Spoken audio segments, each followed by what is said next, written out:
இந்த சாமி விஜயகாந்த் அண்ணன் வாழ்ந்த பூமியில் வாழ்கிற ஒரு மனிதனா, இந்த கலைத்துறையில் ஒரு மேதாவி, ஒரு நடிகர், கேப்டன் விஜயகாந்த் நடித்த அதே கலைத்துறையில் ஒரு நடிகனா, கேப்டன் விஜயகாந்த் அண்ணனோட ரசிகனா, கேப்டன் அண்ணன் ஏங்கிட்டு இருந்த தலைவராக இந்த நடிகர் சங்கத்தில் நானும் ஒரு உறுப்பினராக, ஒரு பொதுச் செயலாளராக இன்னைக்கு, அதுபோக அவரோட கட்சி, இது நான் வெளிப்படையாக சொல்கிறதுல எனக்கு எந்த தயக்கம் இல்லை. எனக்கு கொடுத்த தைரியம் அவர் தான். தேமுதிக கட்சிக்கு வாக்களித்த வாக்காளராக எல்லா வகையிலையும் நான் உங்களுக்கு இங்கிட்டு வந்ததுக்கு நான் நன்றி தெரிவிச்சுக்கிறேன்.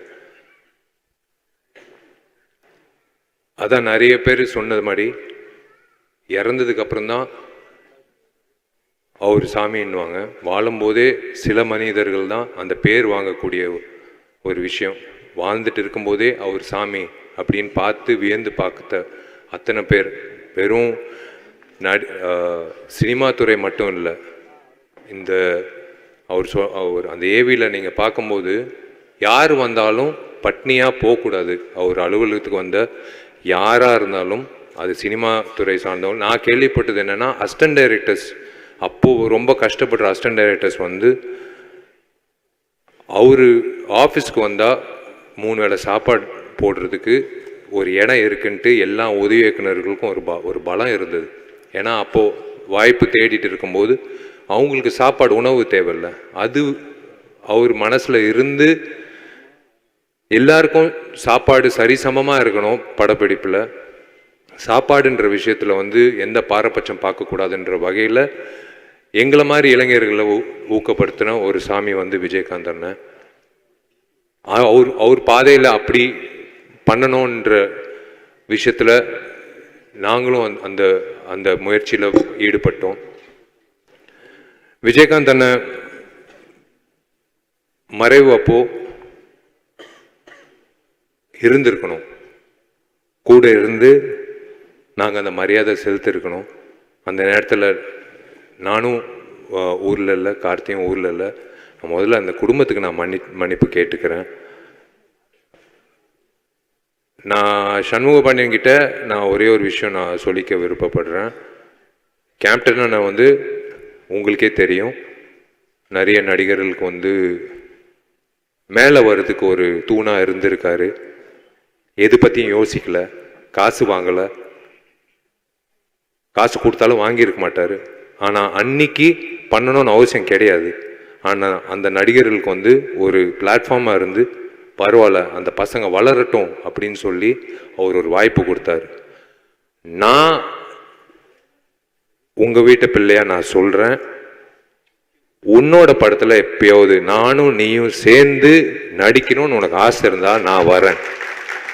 நான் உனக்காக ஒரு படத்தில் நான் உனக்காக அதே மாதிரி கேப்டன் அண்ணன் எப்படி ஒரு பிளாட்ஃபார்மாக அமைச்சு கொடுத்தாரோ, என்ன நீ பயன்படுத்திக்கிறதுக்கு உனக்கு ஆசையாக இருந்தால் நான் இருக்கேன் உனக்காக. கண்டிப்பாக இது வெறும் வார்த்தையால் நான் சொல்லலை. நீ சொல்கிறியோ அது ஒரு நல்ல திரைப்படமாக நான் உன்னோட கூட இருந்து ஒரு தூணாக இருந்து, நீ இதே மாதிரி அப்பா மாதிரி ஒரு பெரிய ஸ்தானத்துக்கு வரணுன்றது என்னோட ஆசை. அது நான் பரிகாரமாக நான் நினச்சிக்கிறேன். ஏன்னா எனக்கு என்னமோ தெரில, இவர் பார்க்கும்போதெல்லாம் ஒரு ஒரு விஷயம் தோணும். அது உங்களுக்கும் இருக்கும், உங்கள் குடும்பத்துக்கும் இருக்கும். தைரியம், எதை பற்றியும் யோசிக்க மாட்டார். தைரியமாக இங்கிட்ட இருக்கிறது தான் பேசுறது, எண்ணம் போல் வாழ்க்கை. இங்கிட்ட இருக்கிறது அப்படியே வந்துடும், ஃபில்டரே இல்லை. அவர் என்ன, நான் ஒரு வாட்டி உங்கள் வீட்டுக்கு வந்தேன், அண்ணனை சந்திக்கும் போது பிரேமலதா அம்மா ஒரு விஷயம் சொன்னாங்க. உங்களுக்கு ஒன்று தெரியுமா, அந்த பத்திரத்தை கொண்டு வரும்போது முதல்ல லாக்கர்லேருந்து உன் நகையெல்லாம் முதல்ல எடுத்துரு, இந்த பத்திரத்தை வைக்கணும் அப்படின்னு சொன்னாராம். ஏன் நகை கூட அவருக்கு ஒரு மிகப்பெரிய ஒரு விஷயமா தெரியல. அந்த பத்திரத்தை கொண்டு அப்படி வைக்கும்போது எங்களுக்கே நாங்கள் வியந்து பார்த்தோம். அப்படி அந்த பத்திரத்தை ஒரு பொக்கிஷமாக வச்சார் லாக்கரில் அப்படின்னு சொன்னாங்க அம்மா. அதுதான் அந்த மேதாவி. அதுதான் சொல்கிறேனே, இன்னைக்கு இருக்கிற கூட்டம் மட்டும் இல்லை, எப்போ அவரோட ஃபோட்டோ இருந்தாலும் இல்லாட்டியும் எல்லார் மனசுலையும் இருக்கக்கூடிய ஒரு நபர் வந்து விஜயகாந்த் அண்ணன். எல்லார் மனசுலையும் உண்மையிலே மன்சூர் அலிகான் அண்ணன் எல்லாரும் சொன்ன மாதிரி, பேரரசு சார் சொன்ன மாதிரி, இந்த தமிழ்நாடு வந்து ஒரு தலைவனை வந்து நம்ம மிஸ் பண்ணுறோம். ஒரு தமிழ்நாட்டில் ஒரு தலைவனை மிஸ் பண்ணுறோம். கேப்டன் அண்ணன் வந்து இந்த நடிகர் சங்கத்தை எப்படி மீட்டு எல்லோரையும் ஒரே குடும்பம் அப்படின்னு நம்பி கொண்டு வந்து அந்த ஒரே உணர்வோட, ஏன் எல்லாரும் இப்படி மனசார பேசுகிறாங்கன்னா, அவர் அப்படி எல்லாரும் பார்த்ததுனால தான். சும்மா வந்து பேசணும்னு அவசியமே கிடையாது. இங்கிட்ட இருக்கிற அத்தனை பேர் வாய்ப்பு கொடுத்து பேசின அத்தனை பேர் வந்து மனசார பேசுன காரணம் வந்து அவர் அப்படி வந்து அவரை பார்த்துக்கிட்டாங்க. ஒரு தம்பியா, ஒரு எல்லாரையும் ஒரு சரிசமாக பார்க்குற நபர்கள் நம்ம சினிமாவில் வந்து பார்க்க முடியாது. நான் ஓப்பனாக சொல்கிறேன், ஈகோன்ற விஷயம் எல்லாருக்கும் இருக்கும். ஆனால் ஈகோ இல்லாத மனிதர்கள் ரொம்ப ரொம்ப குறைவு சினிமாவில். அதில் ஒரு முன்னுதாரணமாக இருக்கிறவர் வந்து கேப்டன் விஜயகாந்த். அவரோட போக்கு, அவர் வந்து எந்த தயாரிப்பாளரும் நஷ்டம் அடையக்கூடாது. 54 இயக்குனர்கள், புதுமுக இயக்குனர்கள், அதுவும் டிஎஃப்டி இயக்குனர்கள் வந்து அறிமுகப்படுத்தின ஒரே எனக்கு தெரிஞ்ச உலக நாயகன் வந்து கேப்டன் விஜயகாந்த் தான். 54 பேர் யாரு வந்து கொடுப்பாங்க வாய்ப்பு? நீங்க சொல்லுங்க. இன்னைக்கு இருக்கிற காலகட்டத்தில் ஒரு புதுமுக இயக்குனர் வந்து அலுவலகத்துக்கு வர்றதுக்கே வந்து யோசிப்பாங்க. ஒரு பெரிய நடிகரை போய் அணுகணும்னா வந்து யோசிப்பாங்க, நம்ம கதை கேட்பாங்களா, அப்புறம் அவங்களுக்கு ஒரு ஆதங்கம் இருக்கும், ஒரு வேளை வந்து சொன்ன கதை வந்து கரெக்டாக எடுப்பாங்களா, இந்த மாதிரி ப்ராசஸ் எல்லாம் வந்து இன்னைக்கு இருக்கிற காலகட்டத்தில் இருக்கு. ஆனால் அவர் வந்து எது பற்றியும் யோசிக்காம 54 வீட்டில் வந்து விளக்கேற்றி இருக்காரு. 54 பேர் வாய்ப்பு கொடுக்கல. 54 வீட்டில் வந்து அடுப்பு எரிஞ்சிருக்கு, விளக்கேற்றி இருக்காரு. 54 குடும்பங்களை வாழ வச்சிருக்காரு. அந்த மாதிரி ஒரு is given such a great contribution to இந்த சினிமா. இது வந்து வெறும் நம்ம தமிழ்நாடு இல்லைங்க, இந்தியாக்கே வந்து பெருமை செலுத்தக்கூடிய ஒரு மனிதர் இவர், ஒரு நடிகர். இது வந்து இன்னைக்கு வந்து தமிழ்நாடுன்னு சொல்றோம். இந்தியாவிலே இவர் வந்து பண்ண சாதனை வந்து எந்த நடிகரும் பண்ணதே இல்லை. யாருக்கும் அந்த தைரியமும் வராது, யாருக்கும் அந்த தைரியம் கிடையாது. நான் ஓப்பனாக சொல்கிறேன். எத்தனையோ பேர் இப்போ நானும் புதுமுக இயக்குநர்கள் வாய்ப்பு கொடுக்குறோம், எல்லாரும் கொடுக்குறோம். ஆனால் 54 இயக்குநர்கள் வந்து அந்த டைமில் வந்து அவர் கொடுத்து, எனக்கு இவர் மூலிமா ஆர்கே செல்வமணி சார் வந்து அவரோட அசிஸ்டன்ட் டைரக்டராக நான் சேரணும்னு சொல்லி எங்கள் அப்பா கிட்ட வந்து கெஞ்சி, அப்போது ஒரு வாட்டி அவரை சந்தித்து நான் கேட்டேன். நான் புலன் விசாரணை, கேப்டன் பிரபாகரன் அப்படி பார்க்கும்போது டிஎஃப்டியில் சேரணும்னு ஒரு ஆசை வந்தது அவரால் தான். அண்ணன் செல்வமணி சார் கிட்ட அசிஸ்டன்ட் டைரக்டராக சேரணும் அப்படின்னு சொன்ன வந்து கேப்டன் அண்ணன் பண்ண படங்கள் வந்து எல்லா நடிகர்களும் சரிசமமாக வளர வச்சு, எல்லா இயக்குநர்களும் சரிசமமாக வளர வச்சு, எல்லா தயாரிப்பாளர்களும், நீங்கள் ஒரு தயாரிப்பாளர் சொல்லுங்கள், எனக்கு வந்து அவர் மேலே ஒரு கம்ப்ளைண்ட் இருக்குது அப்படின்னு. எங்களை மாதிரி ஆர்டிஸ்ட் எல்லாரும் கம்ப்ளைண்ட் இருக்கு. ஆனால் ஒரு கம்ப்ளைண்ட் இல்லாத ஒரே நடிகர் இந்த நடிகர் தான்.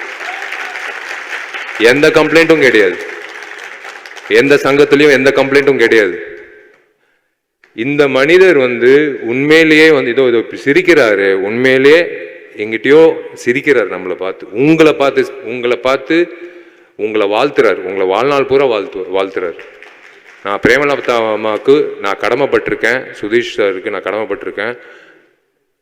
நான் சொன்ன விஷயத்த சத்தியமாக சொல்கிறேன். வெறும் இந்த மைக்கு, இந்த கூட்டம், பேசணும், உணர்ச்சி அப்படியெல்லாம் கிடையாது. அவருக்கு நான் பண்ண வேண்டிய விஷயம் வந்து எனக்கு மனசார நான் சொல்ல வேண்டிய விஷயம் நான் உனக்கு சொல்கிறேன். நீ எப்போ சொல்கிறியோ ஒரு நல்ல ஒரு அமைப்பாக, ஒரு நல்ல ஒரு திரைப்படமாக இந்த திரை உலகத்துக்கு காட்டுவோம். அதுதான் வந்து இந்த மனிதருக்கு நான் வந்து கொடுக்கக்கூடிய எனக்கு நான் வந்து என்னால் முடிஞ்ச அளவுக்கு நான் அர்ப்பணிக்கிற ஒரு விஷயம். ரொம்ப ரொம்ப சந்தோஷமாக இருக்குன்னு ஏன் சொல்கிறேன்னா, இவர் சிரிக்கிறாரு. இந்த நேரத்தில் வந்து இவரை பற்றி இத்தனை பேர் வந்து பேசி, இத்தனை தயாரிப்பாளர் சங்கம், இயக்குநர்கள் சங்கம், எல்லாம் விவசாயிகள் சங்கம், இவங்கெல்லாம் வரணும்னு அவசியமே கிடையாது. நான் கூப்பிட்ட உடனே வந்ததுக்கு காரணம் வந்து இது சும்மா ஒரு கட்டளைக்காக நாங்கள் வர சொல்லணும் அது அப்படின்லாம் இல்லை. உங்கள் அப்பாக்காக தான் வந்தாங்க. நாங்கள் கூப்பிட்டதுனால இல்லை, உங்கள் அப்பாவோட ஃபோட்டோ வச்சு நாங்கள் கீழே போட்டோம். நடிகர் சங்கம் உங்களை அழைக்கிறது. ஆனால் கீழே நடிகர் சங்கம் பார்க்கல, ஏன்னா அவர் தான் உருவாக்குனார் நடிகர் சங்கம். மேலே இருக்கிற அந்த ஃபோட்டோ பார்த்து தான் எல்லாரும் வந்திருக்காங்க. ஸோ அந்த வகையில் வந்து கண்டிப்பாக இந்த சாமி வந்து மேற்கொண்டு இந்த கலைத்துறைக்கும் சரி மக்களுக்கும் சரி உங்கள் சார்பாக வந்து கண்டிப்பாக வந்து அந்த நற்பணிகள், அந்த நல்திட்டங்கள், நல்ல விஷயங்கள் மேற்கொண்டு நடக்கும்ன்றது நான் நம்புகிறேன். நீங்கள் எல்லோரும் நல்லா இருக்கணும், நீங்கள் 2 பேர் நல்லா இருக்கணும். அம்மா ஆரோக்கியத்தை பார்த்துக்கோங்க. சுதீஷ் சார் பக்கபலமாக இருக்கார். I am always there for you. God bless you மா.